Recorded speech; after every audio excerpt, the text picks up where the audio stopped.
امام حسین رسول اللہ کی نبوت، امام علی علیہ السلام کی ولایت اور امام حسن علیہ السلام کے صبر کے وارث تھے۔ اس وقت پوری دنیا امام حسین کو وارث شریعت سمجھتی تھی۔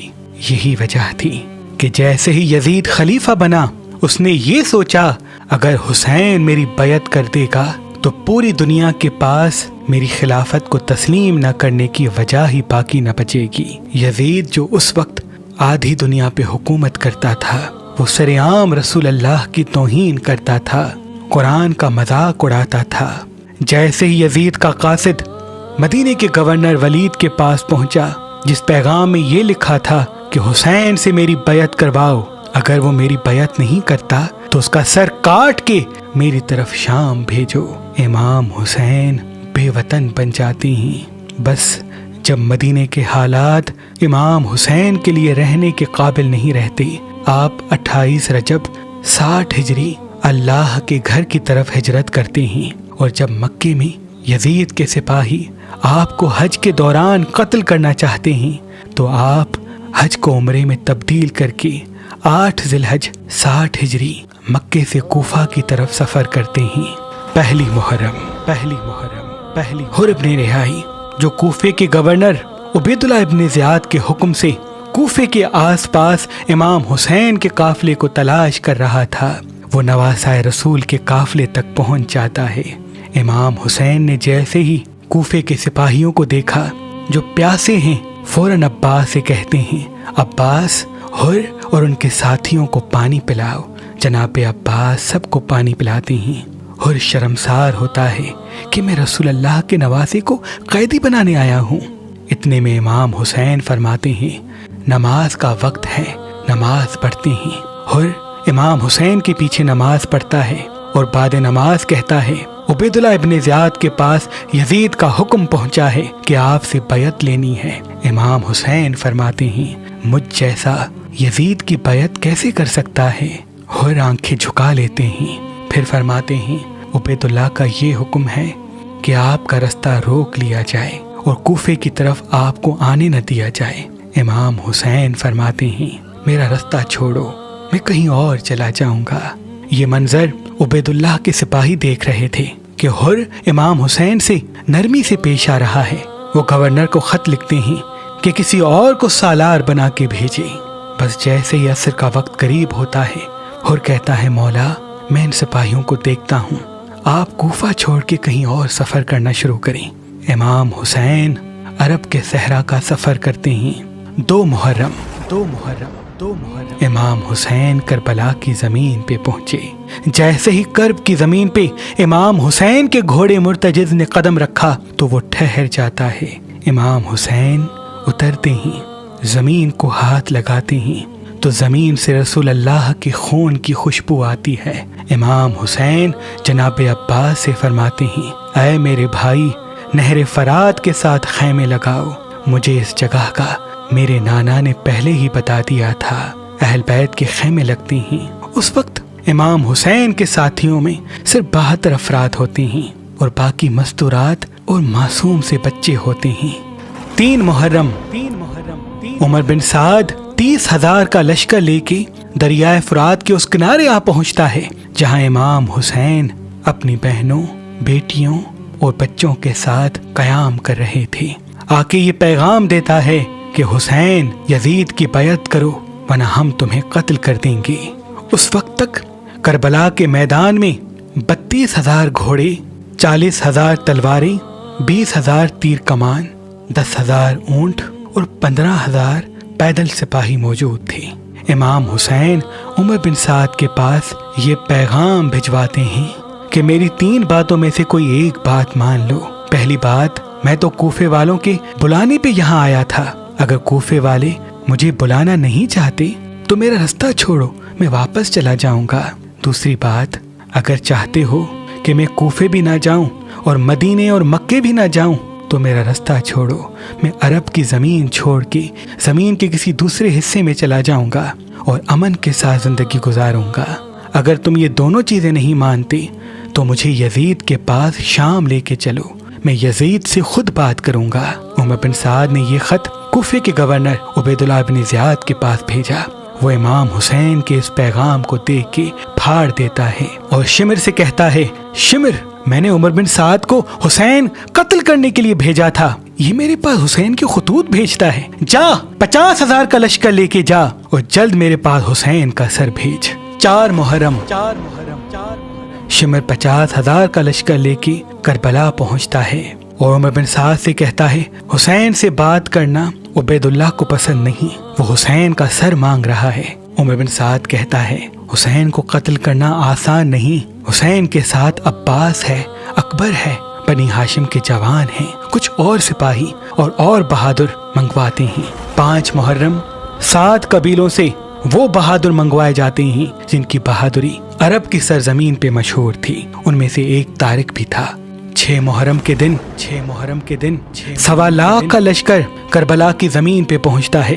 جب بھی لشکر آتا تو فوج یزید میں نعرے لگ جاتے، خوشی کا ماحول برپا ہو جاتا اور امام حسین اور ان کے بچے اللہ کی عبادت میں مصروف ہو کے اللہ کا شکر کرتے۔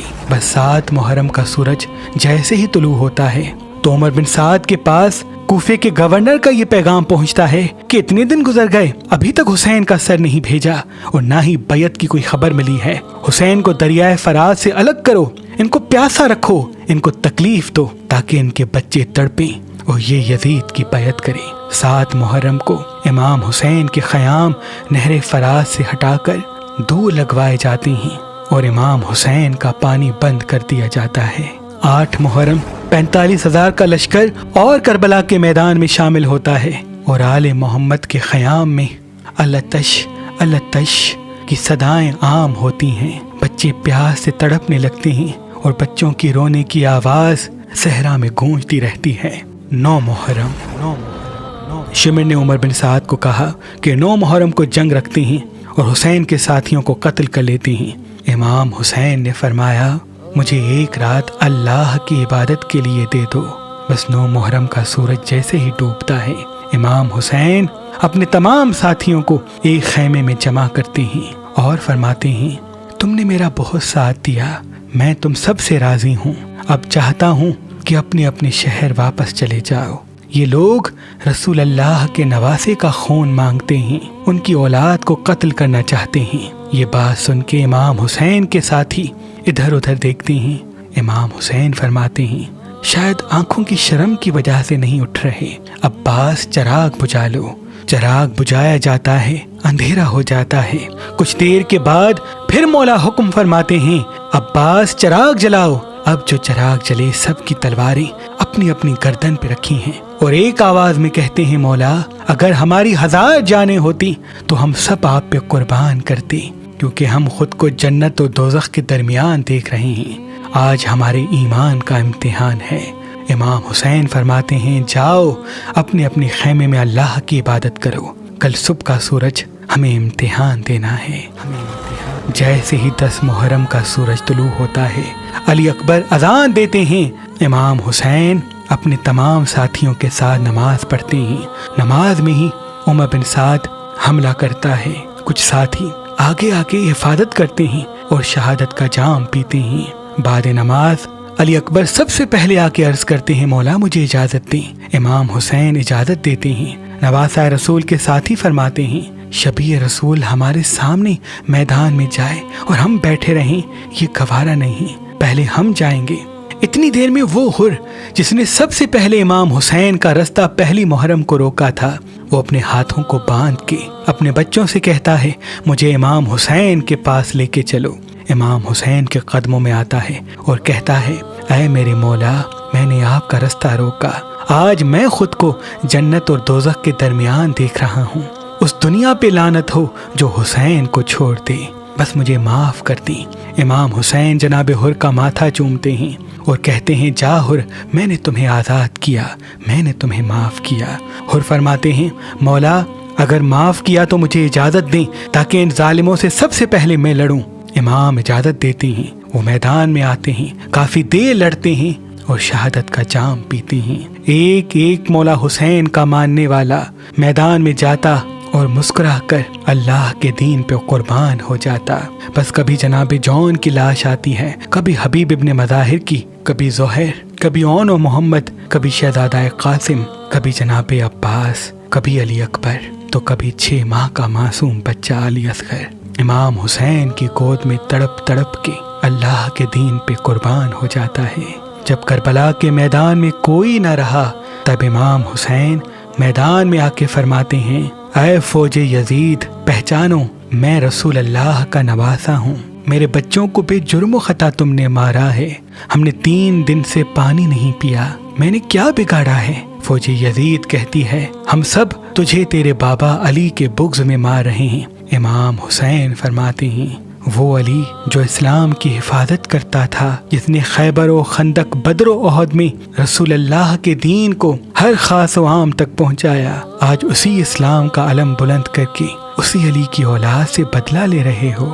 امام حسین کی بات ابھی ختم نہ ہوئی تھی کہ حملہ شروع ہو جاتا ہے۔ جب فردن فردن مقابلہ نہیں ہو پاتا، تب 10,000 کا لشکر اکٹھا حملہ کرتا ہے، امام حسین فنار کرتے ہیں۔ 20,000 کا لشکر امام حسین کے مد مقابل آتا ہے، امام حسین فنار کرتے ہیں۔ کبھی لڑتے لڑتے اتنا آگے نکل جاتے تھے کہ کوفے کی فوج بھاگتے بھاگتے دارالامارہ تک پہنچ جاتی تھی۔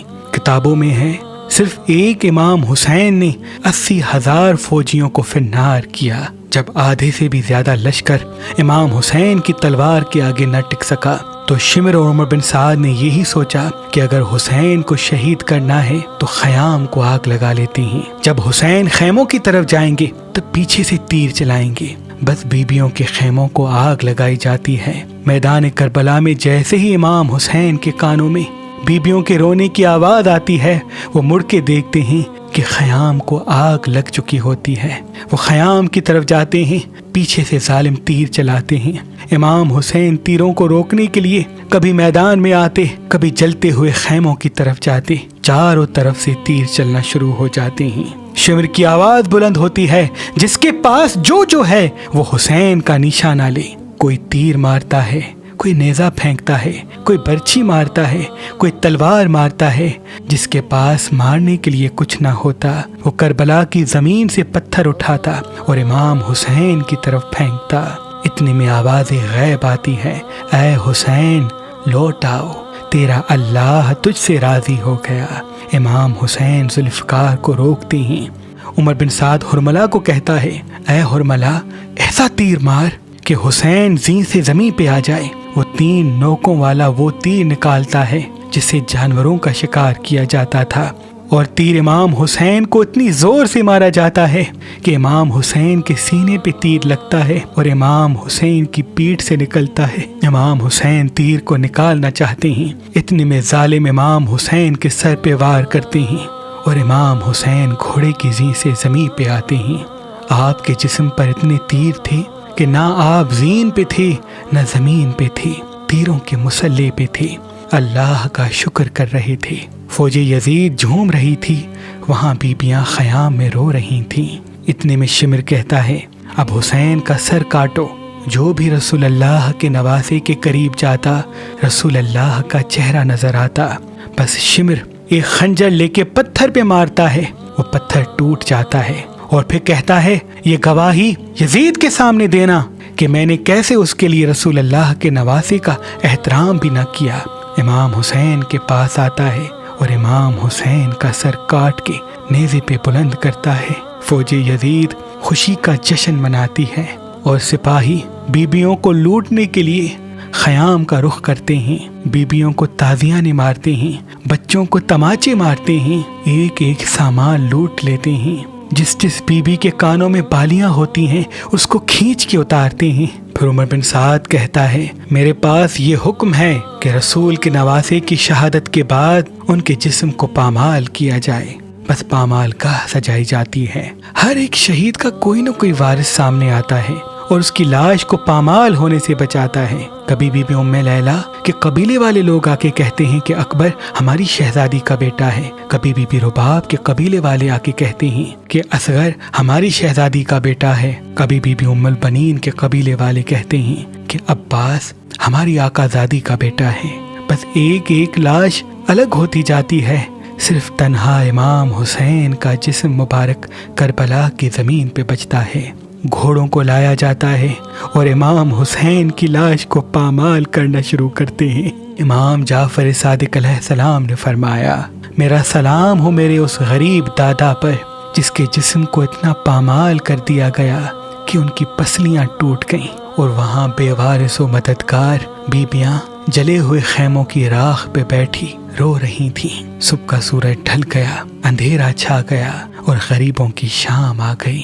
عمر بن سعد نے کہا، پیاس کی وجہ سے یہ بیبیاں مر نہ جائیں، ہمارے پاس عبید اللہ کا حکم ہے کہ اہل بیت کی مستورات کو قیدی بنا کے محل میں لایا جائے۔ جاؤ ان کو پانی دو، ان کے بچوں کو پانی دو۔ پانی لایا جاتا ہے، بیبیاں پانی پینے سے انکار کرتی ہیں۔ عمر بن سعد کہتا ہے، ہر کی بیوی کو بلاؤ، شاید ہر کی وفا کی وجہ سے یہ آل رسول کی مستورات ہم سے پانی پی لیں۔ ہر کی بیوی زوہا پانی لاتی ہے، بہت اصرار کرتی ہے۔ بی بی زینب چھوٹے چھوٹے بچوں کو بلاتی ہیں اور ان کو پانی پلاتی ہیں، اور تمام بیویوں سے کہتی ہے، اگر ہم اس وقت پانی نہیں پئیں گے تو یہ خودکشی ہوگی، اور خودکشی اسلام میں حرام ہے۔ سب کو دلاسا دے کے پانی پلا کے اللہ کی عبادت میں سب اہل بیت مصروف ہو جاتے ہیں۔ 11 محرم کا سورج طلوع ہوتا ہے، اہل بیت کو قیدی بنایا جاتا ہے، رسیوں میں باندھ کے تازیانے مار کے کوفے کی طرف لایا جاتا ہے۔ کوفے میں جیسے ہی بی بی زینب پہنچے، عبید اللہ کہتا ہے، دیکھا خلیفہ یزید کی بیعت کو نہ ماننے کا انجام، آج اللہ نے اہل بیت کو رسوا کر دیا۔ بی بی زینب فرماتی ہے، اے عبید اللہ، میں نے تو کربلا میں اہل بیت کی شان کو اونچا ہوتا ہوا دیکھا ہے۔ اللہ نے ہمیں وہ مرتبہ دیا ہے اور اس قربانی کے لیے چنا ہے جو رہتی دنیا تک نہیں مٹے گی۔ جہاں جہاں اسلام ہوگا وہاں وہاں اہل بیت کی قربانی کو یاد کیا جائے گا کہ کیسے رسول اللہ کی اولاد نے رسول اللہ کے دین کی حفاظت کی۔ یہ سن کے دربار کے لوگ سر جھکانے لگتی ہیں۔ عبید اللہ کہتا ہے، اب ان بیبیوں کو قید خانے میں ڈالو اور صبح شام لے کے جانا۔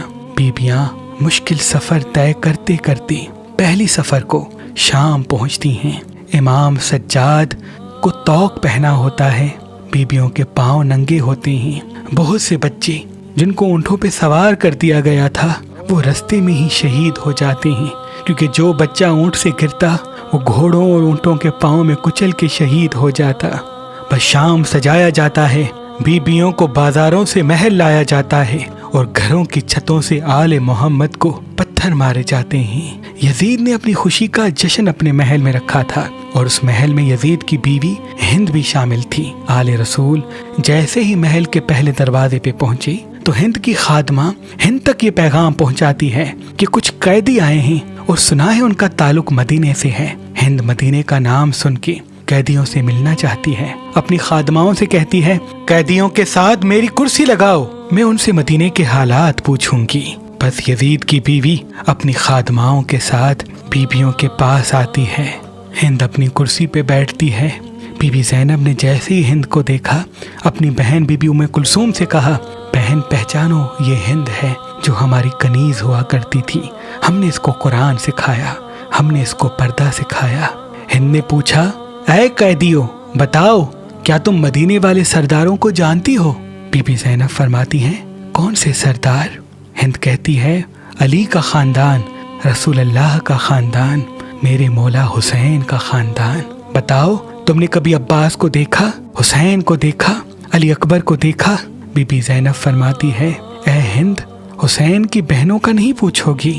ہند کو جلال آتا ہے اور وہ کہتی ہے، اے قیدی عورت، یہ محل اس قابل نہیں کہ میں رسول کی نواسیوں کا ذکر کروں۔ بات جب یہاں تک پہنچتی ہے، بی بی زینب نظروں کو اٹھا کے فرماتی ہے، اے ہند، وہ جو سامنے کٹا ہوا سر رکھا ہوا ہے یہ تیرے مولا حسین کا ہے، یہ پہلے نیزے پہ سوار علی اکبر کا سر ہے، اس کے ساتھ قاسم کا سر ہے، اور یہ گھوڑوں کے بالوں کے ساتھ جو باندھا ہوا ہے یہ تیرے آقا عباس کا سر ہے۔ اے ہند، کیا تو نے ابھی نہیں پہچانا؟ میں وہ زینب ہوں جس نے تمہیں قرآن پڑھایا تھا، تجھے پردہ سکھایا تھا۔ جیسے ہی ہند یہ سنتی ہے تو ساتھ پتھر پڑا ہوتا ہے، اپنے سر پہ مارتی ہے، اس کا سر زخمی ہو جاتا ہے۔ وہ چیخ کے کہتی ہے، آل رسول پہ اتنا بڑا ستم ہو گیا، وہ کھینچ کے اپنے سر سے چادر اتارتی ہے اور یزید کے محل میں آتی ہے اور کہتی ہے تجھے شرم نہیں آئی؟ رسول اللہ کی بیٹیاں قیدی کھڑی ہیں اور تو اسی رسول کے منبر پہ بیٹھ کے خوشیاں منا رہا ہے۔ نواسہ رسول امام حسین کو شہید کر دیا، ان کے بچوں کو مار دیا۔ یزید نے جیسے ہی دیکھا کہ میری بیوی محل میں آئی ہے اور اس کے سر پہ چادر نہیں ہے تو وہ فوراً اپنے تخت سے اٹھتا ہے اور اپنی بیوی کا سر ڈھانپنا چاہتا ہے۔ یزید کی بیوی کہتی ہے اے یزید، مجھے بے ردا دیکھ کے تیری غیرت جاگ گئی۔ ارے جس نے ہمیں پردہ سکھایا تو نے ان کے سروں سے چادروں کو لٹوا لیا۔ بتا کیا تم نے امام حسین کو شہید کروایا ہے؟ یزید کہتا ہے ہاں، میں نے حکم تو دیا تھا لیکن عبید اللہ نے جلد بازی سے کام لیا۔ بس وہ روتی ہوئی بی بی زینب کے پاس آتی ہے اور کہتی ہے میں بھی آپ کے ساتھ قائد خانے میں رہوں گی۔ بی بی زینب کہتی ہے اے ہند جا اپنے محل واپس، اگر تو ہمیں راضی کرنا چاہتی ہے تو اپنے بچوں کی ایسی پرورش کر کہ وہ اللہ کے دین سے محبت کریں، ہم اہل بیت سے محبت کریں۔ یہ تمہارا شوہر بڑا ظالم ہے، جب رسول اللہ کے خاندان پہ رحم نہیں کرتا تو تجھ پہ کیا رحم کرے گا؟ جا ہند چلی جا۔